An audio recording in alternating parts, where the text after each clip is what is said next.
नमस्कार and welcome to study glows my dear friends. मेरा नाम है Prashant Mavani. I hope you all are doing good. Dear friends, आज हम एक बहुत ही इंपॉर्टेंट विषय को एनालाइज करने वाले हैं। Right, it's about India and Pakistan. Pakistan के जो बिजनेस लीडर्स हैं उन्होंने पाकिस्तान के प्राइम मिनिस्टर को एक सलाह दी है, एक अर्ज किया है, एक रिक्वेस्ट भी की है, और यह है कि भारत के साथ जो व्यापार है ना, उसको पाकिस्तान को फिर से रीस्टार्ट करना चाहिए। यह हमें करना ही पड़ेगा अगर हमें पाकिस्तान की इकोनॉमी को रीस्टार्ट करना है, बूस्टअप करना है। ये जो एक कैश स्ट्रैप्ड सिचुएशन हो चुकी है, इसमें से अगर निकलना है तो भारत के साथ हमें बिजनेस करना ही पड़ेगा। नाउ डियर फ्रेंड्स, आज की जो हमारी डिस्कशन है ना, it's very very important from neighbours point of view. इससे पहले की जो मेरी डिस्कशंस रही है, एंड आई एम श्योर आप में से ज्यादातर स्टूडेंट्स जो हैं वो ऐसा नहीं है कि पहली बार इस वीडियो को या फिर मेरे वीडियोस को देख रहे हैं, तो मैंने एक बात हमेशा बताई है, इस पर जोर दिया है, दैट इज कि हम सब कुछ चेंज कर सकते हैं, लगभग सारी चीजें चेंज कर सकते हैं, but you can not change your neighbour. ऐसा नहीं हो सकता कि आप पाकिस्तान को उठाकर किसी दूसरे जगह पर शिफ्ट कर दे और जो अच्छे अच्छे देश हैं जिनके साथ हमारे रिलेशंस अच्छे हैं उनको यहां पर शिफ्ट कर दे। ऐसा नहीं होता है। दूसरी एक चीज, डिप्लोमेसी जो है, when it comes to diplomacy, जिसको हिंदी में हम कूटनीति भी कहते हैं, तो ये जो कूटनीति है, डिप्लोमेसी है, उसमें आप देखिएगा वे सारे देश जिन्होंने बहुत सारे चैलेंजेस फेस किए हैं, वे सारे देश बहुत ज्यादा आगे भी बढ़ चुके हैं। राइट, जितने चैलेंजेस आप फेस करेंगे, it applies in life as well. जीवन में भी यही होता है, डिप्लोमेसी में भी यही होता है कि ज्यादा चैलेंजेस, इसका मतलब कि आपका जो बेस्ट टैलेंट है वो इंडियन फॉरेन सर्विस में आएगा, उस हिसाब से चीजों को डिसाइड की जाएगी एंड थिंग्स लाइक दैट। तो ये इंडिया और पाकिस्तान के बीच में जो चैलेंजेस हैं उसके बहुत सारे नेगेटिव पॉइंट्स हैं, लेकिन अच्छे पॉइंट्स ये भी हैं कि इसकी वजह से कहीं ना कहीं हमारी डिप्लोमेसी जो है वो भी ज्यादा इंप्रूव हुई है। राइट, तो डिप्लोमेसी के पॉइंट ऑफ व्यू से भी चीजों को आज हम एनालाइज करने वाले हैं।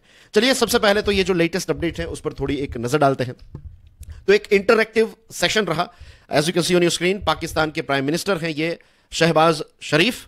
तो पाकिस्तान के बिजनेस लीडर के साथ उनका एक इंटरएक्टिव सेशन रहा, एक मीटिंग हुई। जब ऐसी मीटिंग जहां पर पाकिस्तान के जो मींस प्राइम मिनिस्टर हैं वो इंपॉर्टेंट बिजनेस लीडर्स को मिलने के लिए जाते हैं। This reminds me of south Korea. South Korea एक ऐसा देश है, अगर एक केस स्टडी के तौर पर साउथ कोरिया को स्टडी किया जाए, देन यू विल फाइंड कि अगर आप देखेंगे 1953 तक तो युद्ध हुआ, राइट, जिसको कोरियन वॉर कहते हैं, कोरियन वॉर। और कोरियन वॉर जब मींस आज भी टेक्निकली ये खत्म नहीं हुआ है, लेकिन 1953 में हुआ ये कि नॉर्थ कोरिया और साउथ कोरिया नाम के दो देश बन गए। आपके लिए एक प्रश्न है, ये दोनों देशों के बीच में जो बॉर्डर है ना, इस बॉर्डर का नाम क्या है बताइए। ये कमेंट सेक्शन में आपको बताना है। राइट, ये थोड़ा गूगल आपको खुद को करना पड़ेगा। It's a very interesting important question. तो साउथ कोरिया की जब शुरुआत हुई 1953 में, तब ये एक बहुत ही पिछड़ा हुआ और गरीब देश था। फिर कुछ सालों के स्ट्रगल के बाद एक ऐसे प्रेसिडेंट आए जिन्होंने बहुत मींस, अभी जो पाकिस्तान की हालत है ना, लगभग ऐसी ही हालत थी उस समय पर साउथ कोरिया की। तो साउथ कोरिया के जो उस समय के प्रेसिडेंट थे, उन्होंने जो बिजनेस लीडर्स हैं उनके साथ बैक टू बैक मीटिंग्स करना स्टार्ट की। उनको पूछा कि क्या है प्रॉब्लम्स, बताइए मुझे, व्हाट आर द थिंग्स, आप क्या चाहते हैं, ग्रास रूट लेवल पर क्या चल रहा है। तो बिजनेस को अच्छी तरीके से स्टडी करना, इकोनॉमी को अच्छी तरीके से स्टडी करना, इकोनॉमी क्या चाहती है, हमारी स्ट्रेंथ्स क्या है, वीकनेसेस क्या है, एंड थिंग्स लाइक दैट। तो ये सारी चीजें स्टडी की साउथ कोरिया के प्रेसिडेंट ने, और उसके बाद रिफॉर्म्स, बदलाव जो हैं उनको इंप्लीमेंट करना स्टार्ट किया। और आज देखिए, south Korea is a developed nation. 50s के बाद कम से कम समय में डेवलप्ड कैटेगरी तक अगर कोई देश पहुंचा है तो दैट इज साउथ कोरिया। बहुत ही ज्यादा स्पीड रही है, रैग्स टू रिचेस वाली स्टोरी रही है साउथ कोरिया की। तो यहां पर पाकिस्तान के जो बिजनेस लीडर हैं उनके साथ एक इंटरएक्टिव सेशन रख रहे हैं, डेडिकेटेड मीटिंग कर रहे हैं शहबाज शरीफ। तो of course as a citizen, as a prime minister of Pakistan, वो तो वही चाहेंगे कि भाई जो साउथ कोरिया में हुआ वही चीज पाकिस्तान के साथ भी हो जाए। आई एम श्योर आप में से बहुत सारे लोग जो हैं वो इन चीजों को लेकर स्केप्टिकल भी होंगे, क्योंकि पाकिस्तान जो है वो हमारा एक प्रकार से दुश्मन देश है। तो पाकिस्तान के बारे में कोई भी पॉजिटिव चीज जो है वो हम सह नहीं सकते। Same applies over there as well. But reality ये है दोस्तों, अगर आपको डिप्लोमेसी को अच्छी तरीके से समझना है, इंटरनेशनल ट्रेड को अच्छी तरीके से समझना है, तो ये जो इमोशंस हैं उनको साइड में रखते हुए we have to think about a big picture. हमें इस चीज को एक अलग एंगल से देखने की आदत डेवलप करनी पड़ेगी, एक स्किल जो है वो डेवलप करनी पड़ेगी। इसको कहते हैं क्रिटिकल एनालिटिकल स्किल। ठीक है, लगभग लगभग सारी जगहों पर क्या हो रहा है कि आपको डायरेक्टली डेटा जो है वो प्रोवाइड कर दिया जाता है कि ये रहा डेटा, ये रही नॉलेज, बस दैट्स इट। लेकिन रियल एजुकेशन जो है that is about developing critical analytical skill in the students, कि आप खुद जो है वो चीजों को समझना, अलग अलग एंगल से देखने की शुरुआत जो है वो कर दे और इसमें एक्सपर्ट हो जाए। तो फिर जो सेल्फ लर्निंग है ना, it goes on for ever, हमेशा आपका अपग्रेडेशन होता ही रहेगा। तो इस पर्टिकुलर टॉपिक को भी हमें इसी एंगल से देखना चाहिए कि अगर पाकिस्तान में ज्यादा बिजनेस होता है, वहां की इकोनॉमी बैक टू नॉर्मल हो जाती है और वो भी डेवलपमेंट की राह पर चलने लगता है या फिर दौड़ने लगता है, तो भारत का भी इसमें फायदा ही है। अब ये जो इंटरैक्टिव सेशन है, इसमें जो बड़े बड़े बिजनेसेस हैं, बिजनेस जो पर्सन है, तो उन्होंने एक स्पेशल रिक्वेस्ट की है। रिक्वेस्ट ये है कि भारत के साथ ट्रेड टॉक्स, देखिए यहां पर ट्रेड की बात नहीं हो रही है, पहले तो बात है कि ट्रेड टॉक्स, अब भारत के साथ ट्रेड की बातें जो हैं वो स्टार्ट कर दीजिए, इसको इनिशिएट कीजिए। नई सरकार बनी है पाकिस्तान में, राइट, तो प्राइम मिनिस्टर को कहा है कि आपकी टॉप प्रायोरिटीज क्या होनी चाहिए, देश की इकोनॉमी क्या जाती है, बिजनेसेस जो है वो क्या जाता है, कि भारत के साथ ट्रेड टॉक्स जो है वो आगे बढ़े और ट्रेड टॉक्स से फिर वापस ट्रेड टाइज जो हैं वो रीस्टार्ट की जाए। क्यों? क्योंकि ये बिजनेस और कॉमर्स के लिए, पाकिस्तान के बिजनेस एंड कॉमर्स के लिए बहुत ही इंपॉर्टेंट है। पाकिस्तान इंक, बड़े बड़े जो प्लेयर्स हैं, उन्होंने ये भी कहा है कि अभी हमारे यानी कि पाकिस्तान की जो सिचुएशन है, that is Pakistan is called a cash strapped nation. जेब में पैसे नहीं है, कैश क्रंच है, सरकार के पास पैसे नहीं है, सरकार को बड़े बड़े इंस्टीट्यूशन से पैसे मंगवाने पड़ते हैं, लोन लेनी पड़ रही है। ऐसी सिचुएशन से अगर हमें बाहर निकलना है तो इसमें एक नंबर वन चीज जो हम कर सकते हैं, और ये मैं नहीं कह रहा हूं, पाकिस्तान की जो इंडस्ट्री के प्लेयर्स हैं वो कह रहे हैं कि trade with India will greatly benefit our cash strapped nation. तो ये है latest update and this is a good sign, ये एक अच्छी साइन है। अब सोचिए, भारत का भी जो डिफेंस का बजट है वो कितना कम हो जाएगा, ये पैसों का इस्तेमाल हम भी हमारे डेवलपमेंट के लिए कर पाएंगे अगर दोनों देशों के बीच में जो इश्यू है ये हमेशा हमेशा के लिए सोल्व हो जाए। तो दोस्तों, इससे पहले के जो मेरा एक डिस्कशन रही है, इससे पहले का जो वीडियो हमने कल लॉन्च किया था, तो उसमें आपको याद है ना, हमने आर्मेनिया और अजरबैजान के बारे में बातचीत की थी। दोनों देशों के बीच में कितने मींस दो बड़े युद्ध हो गए और दोनों देशों के बीच में बहुत सारे ऐसे कॉन्फ्लिक्ट्स भी हुए।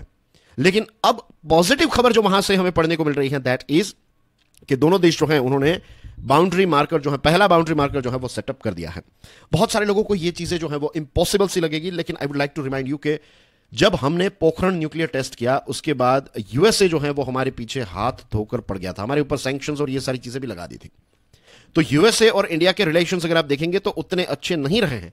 भले ही भारत के बहुत सारे हमारे जो एनआरआईज आप कह सकते हैं, राइट, या फिर जो प्रवासी भारतीय हैं, वो यूएसए में एक लंबे समय से रहते आए हैं, सेकंड जनरेशन थर्ड जनरेशन से, लेकिन इसके बावजूद भी यूएसए और इंडिया के रिलेशंस उतने अच्छे नहीं थे। यूएसए हमेशा पाकिस्तान को सपोर्ट करता आया है, लेकिन आज देखिए आप, इंडिया और यूएसए के रिलेशंस जो है वो कितने अच्छे हो गए। अगेन एक दूसरा एग्जांपल, जर्मनी और यूके रिलेशंस देख लीजिए। वर्ल्ड वॉर 2 क्या हुआ था, युद्ध में थे, वर्ल्ड वॉर 2 में आमने सामने थे, जर्मनी वर्सेस यूके जैसी सिचुएशन थी। आज क्या ऐसी सिचुएशन है? The answer is no. So देखिए, दुनिया के अलग अलग एरियाज में, यूरोप को आप देख लीजिए, यूरोप जो है वो विश्व युद्ध 1-2 में शामिल था, लेकिन आज यूरोप में शेंगेन वीजास मिलते हैं, आप एक देश से दूसरे देश में इजीली आ जा सकते हैं। तो वहां के लोग अगर ये सारी चीजें भूलकर एक पीसफुली को एग्जिस्ट कर सकते हैं, तो ये चीज जो है ना, ये साउथ एशिया के देशों को भी सीखनी चाहिए। This is the biggest thing that we can learn from Europe. अब रही बात बायलैटरल टाइज की, तो बायलैटरल टाइज जो है ये खत्म हो गए कब? जब हमारे देश भारत ने आर्टिकल 370 को एब्रोगेट किया। अब तक ये हमारे कॉन्स्टिट्यूशन का आर्टिकल है, हमने इसको हटाया। 5 अगस्त 2019 की बात है। आपको पता है कि जम्मू एंड कश्मीर के पास जो एक स्पेशल स्टेटस हुआ करता था, इसको हमेशा के लिए भारत की सरकार ने कैंसिल कर दिया, और क्लियरली ये एक बहुत ही अच्छा डिसीजन भी है। 2 नई यूनियन टेरिटरीज बनाई गई, as you can see on your screen, right. तो एक जम्मू एंड कश्मीर और दूसरी जो है दैट इज लद्दाख। अब जम्मू एंड कश्मीर जो हमारी यूनियन टेरिटरी है, इसका कुछ पोर्शन, और लद्दाख जो है यूटी, उसका एक बड़ा पोर्शन जो है वो पाकिस्तान के कंट्रोल में है, जिसको हम कहते हैं पाकिस्तान ऑक्यूपाइड कश्मीर। तो जब हमने ये 370 को हटाया तो पाकिस्तान की सरकार जो है वो काफी ज्यादा नाराज हो गई, और वहां पर ये जो नैरेटिव चलता रहता है कश्मीर को लेकर, तो पाकिस्तान की सरकार ने भारत के साथ जो डिप्लोमेटिक टाइज हैं उसको डाउनग्रेड कर दिया। इसी के साथ भारत के जो एनवॉय, हमारे वहां पर जो हाई कमिश्नर हैं, उनको भी वापस भारत भेज दिया। तो भारत ने भी वही चीज की। Now remember this thing, right, कि पाकिस्तान जो है इसने जो डायरेक्ट ट्रेड टाइज हैं भारत के साथ उसको भी खत्म कर दिया। जो हमारे बीच में वैसे तो रिलेशंस काफी खराब ही रहते थे, लेकिन 370 को हटाने के बाद पाकिस्तान ने जो ऑफिशियल ट्रेड टाइज थी भारत के साथ, इसको भी बंद कर दी। और भारत ने बार बार कहा है, आज भी हमारा देश यही कह रहा है, रिपीटेडली हमने पाकिस्तान और दुनिया को कहा है कि जम्मू एंड कश्मीर वॉज हमेशा, JNK जो है वो भारत का पार्ट रहा है। आज भी जम्मू एंड कश्मीर जो है वो भारत का पार्ट है। भले ही पाकिस्तान ऑक्यूपाइड कश्मीर जो है वो इलीगली उनके ऑक्यूपेशन में है, लेकिन ये हमारा ही हिस्सा है। और हमेशा JNK जो है it will be an integral part of India. पूरी दुनिया इसका इतिहास जानती है। They have to give up this thing, वरना चीजें जो हैं वो हमेशा इसी प्रकार से चलती रहेगी। And you can clearly see कि देखिए, भारत ने पीस का रास्ता चुना। India is going ahead with development, peace, security है हमारे यहां पर। तो ये सारी चीजों की वजह से भारत की तरक्की हो पाई। पाकिस्तान की कुछ ऐसी स्ट्रेटेजीज रही हैं जिसकी वजह से आज उनकी ऐसी सिचुएशन हो चुकी है। अब दोनों देशों के बीच में फॉर्मल ट्रेड टाइज नहीं है, लेकिन इनफॉर्मल ट्रेड दोनों देशों के बीच में चल रहा है। और ये सारी चीजें जो हैं ये UAE के माध्यम से की जाती हैं। क्या होता है कि पाकिस्तान का कोई सामान है वो पहले UAE पहुंचता है और फिर UAE से ये हमारे देश भारत आता है। Same thing goes with India का सामान UAE और वहां से फिर पाकिस्तान भेजा जाता है। देखिए, एन्युअली हर साल लगभग $2 बिलियन से लेकर $3 बिलियन का ट्रेड एक दूसरे के साथ हो रहा है। रिलेशनशिप नहीं है, ये इनफॉर्मल ट्रेड इतना हो रहा है। तो अगर फॉर्मल ट्रेड है तो दोनों देशों के व्यापारियों को कितना ज्यादा फायदा हो सकता है। 2022 का आंकड़ा देखिए, भारत ने लगभग $653 मिलियन की आइटम्स जो है वो पाकिस्तान को बेची और पाकिस्तान ने $18.1 मिलियन की आइटम जो है, यहां पर मिलियन है, right, 653 million and this one is also million. तो यू कैन क्लियरली सी कि भाई जो ट्रेड टाइज है, तो ट्रेड बैलेंस जो है वो हमारे फेवर में रहा। We are exporting more to Pakistan compare to what we are importing from Pakistan. Bharat raw sugar, vaccine, बहुत सारी ऐसी चीजें बेचता है और वहां से पैसेंजर और cargo ships, tropical fruits, oily seeds and there are so many other things, right, leather etcetera. हम भी यहां से टी, चाय एक्सेट्रा, बहुत सारी चीजें ऐसी जो हैं वो हम एक्सपोर्ट करते हैं। पूरा लिस्ट है, लिस्ट में नहीं जाना है, बड़ी बड़ी चीजों को ही हम यहां पर देख रहे हैं। नाउ द थिंग इज कि ये जो सेशन हुआ, राइट, एक आवर लॉन्ग मीटिंग हुई और इसमें कुछ टफ क्वेश्चंस भी पाकिस्तान के प्राइम मिनिस्टर को पूछे गए। ये मीटिंग सिंध CM हाउस में हुई। सिंध जो है उसका जो CM हाउस है वो कहां पर है? कराची में है। Karachi is the commercial capital of Pakistan. जैसे हमारे देश का बॉम्बे है, मुंबई है, वैसे कराची इज द फाइनेंशियल या फिर commercial capital of Pakistan. Karachi की जो बिजनेस कम्युनिटी है उसने पाकिस्तान के प्राइम मिनिस्टर जो हैं उनका ये डिटर्मिनेशन, इसको अप्रिशिएट किया। भाई आप इकोनॉमिक इश्यूज को सॉर्ट आउट करना चाहते हैं, लेकिन इसी के साथ साथ उनको ये भी कहा है, एक एडवाइस दी है कि भाई आप पॉलिटिकल स्टेबिलिटी लाइए। पाकिस्तान में कोई प्राइम मिनिस्टर अपनी टर्म खत्म नहीं कर पाते हैं, प्राइम मिनिस्टर को जेल भेजा जाता है, राइट। जो आर्मी है, डीप स्टेट है, उसका भी काफी ज्यादा इन्फ्लुएंस रहता है, थिंग्स लाइक दैट। तो ये सारी चीजों में एक स्टेबिलिटी, और प्राइम मिनिस्टर जो है उन्होंने बैठकर बातचीत की है। प्राइम मिनिस्टर ने बिजनेस कम्युनिटी को कहा है कि हम ये जो एक्सपोर्ट्स हैं उनके माध्यम से चीजों को अपलिफ्ट करना चाहते हैं। और प्राइम मिनिस्टर को ये भी कहा है बिजनेस कम्युनिटी ने कि ये जो चीजें हैं ना, इसमें एप्रीहेंशंस हैं, कुछ ऐसे प्रॉब्लम्स है, ये बड़े बड़े प्रॉब्लम्स में से जो एक बड़ा प्रॉब्लम है दैट इज कि अभी तो सिचुएशन ऐसी हो चुकी है पाकिस्तान में कि बिजनेस ही नहीं किया जा सकता। ईज ऑफ डूइंग बिजनेस को छोड़िए, बिजनेस डूइंग ही पॉसिबल नहीं है। Number 1 is security. APJ कलाम साहब ने अपनी किताबों में बहुत ही अच्छी तरीके से चीजों को समझाया है कि जिस देश में सिक्योरिटी ना हो उसमें आप कुछ नहीं कर सकते, राइट। अगर सेफ्टी नहीं है तो फिर वहां पर इन्वेस्टमेंट नहीं आएगा, जो लोग वहां पर रहते हैं वो भी कोई दूसरी जगह पर जाना पसंद करेंगे, राइट। तो ये एक बड़ा इश्यू है। दूसरी चीज है, एनर्जी का कॉस्ट काफी ज्यादा हो चुका है, वहां पर इन्फ्लेशन काफी ज्यादा है। तो इसकी वजह से आप कोई भी प्रोडक्ट, अच्छा प्रोडक्ट भी बनाएंगे तो रॉ मटेरियल और इनपुट कॉस्ट ही इतनी ज्यादा है, तो फाइनल प्रोडक्ट की कॉस्ट ज्यादा रहेगी। तो इसकी वजह से कॉम्पिटिटिव नहीं रहेगा आपका प्रोडक्ट। और गवर्नमेंट में स्टेबिलिटी नहीं है तो पॉलिसीज भी काफी ज्यादा इनकंसिस्टेंट रहती हैं, राइट।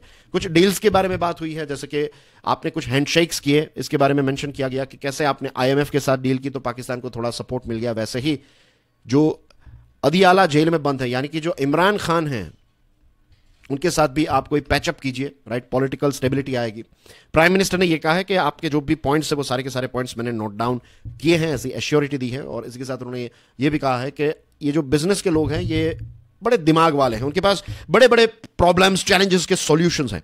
तो जेन्युइनली इंडस्ट्रियल और एग्रीकल्चरल ग्रोथ पर फोकस करना चाहता है पाकिस्तान। आने वाले 5 सालों के अंदर चीजों को हमेशा के लिए चेंज करना चाहता है पाकिस्तान। तो ये बड़े बड़े प्लान्स जो हैं, बड़े बड़े विजन्स जो हैं, उसके बारे में प्राइम मिनिस्टर साहब ने बात की है। और इसी के साथ उन्होंने ये भी कहा है कि जब वो यंग हुआ करते थे उस समय पर पाकिस्तान का जन्म हुआ, फिर ईस्ट पाकिस्तान, राइट, फिर बाद में बांग्लादेश बन गया। तो बांग्लादेश का नाम नहीं लिया, लेकिन उन्होंने कहा कि एक वक्त था जब वो यंग थे तो लोग कहते थे कि जो ईस्ट पाकिस्तान है it is a burden on our shoulder, क्योंकि उस समय पर जो पाकिस्तान था ना, वो वेस्ट पाकिस्तान, वो काफी अच्छी तरक्की कर रहा था जीडीपी में और सारी चीजों में, बिजनेस में। It was like a big thing. उस समय पर ऐसा लग रहा था कि पाकिस्तान एक डेवलप्ड देश बन जाएगा बहुत कम समय में। रियलिटी की बात कर रहा हूं मैं, ऐसा इतिहास रहा है आजादी के बाद। लेकिन फिर चीजें जो है वो डाउनफॉल हुई और 71 में जब ईस्ट पाकिस्तान बांग्लादेश बना तो उनकी सिचुएशन काफी ज्यादा खराब थी, एक बर्डन के तौर पर देखा जाता था। और आज करंट जो प्राइम मिनिस्टर हैं पाकिस्तान के, वो कहते हैं कि जब हम आज बांग्लादेश को देखते हैं तो पाकिस्तान को शर्म आती है कि वो कितने आगे, उनके पास सारी चीजें उनके अगेंस्ट में हुआ करती थी और चीजें हमारे फेवर में थी उस समय पर, लेकिन बांग्लादेश कहां पहुंच गया और हम कहां पर रह गए। तो इस प्रकार के एटीट्यूड से अगर एक नई सरकार काम करेगी तो चीजें जो हैं वो होपफुल हो सकती हैं, right. Let's wait and watch. आने वाले समय में पता चलेगा कि ये सिर्फ बातें हैं या फिर जेन्युइनली वो चीजों को चेंज करना चाहते हैं। That's everything from my side. Thank you very much for watching this analysis. Now dear friends, एक कोर्स मैंने डिजाइन किया है, इसका नाम है limitless leadership. It is available on study glows. Now dear friends, आप में से कुछ स्टूडेंट्स ने कहा था कि स्टडी ग्लोज का जो ऐप है वो आप डाउनलोड नहीं कर पा रहे हैं। We are looking into it. आने वाले कुछ दिनों के अंदर ही we are launching our own website, तो उस पर से भी आपको कोर्स जो है वो मिल जाएगा। Just stay with us for couple of days. So that's everything from my side. Thank you very much. God bless you all. जय हिंद।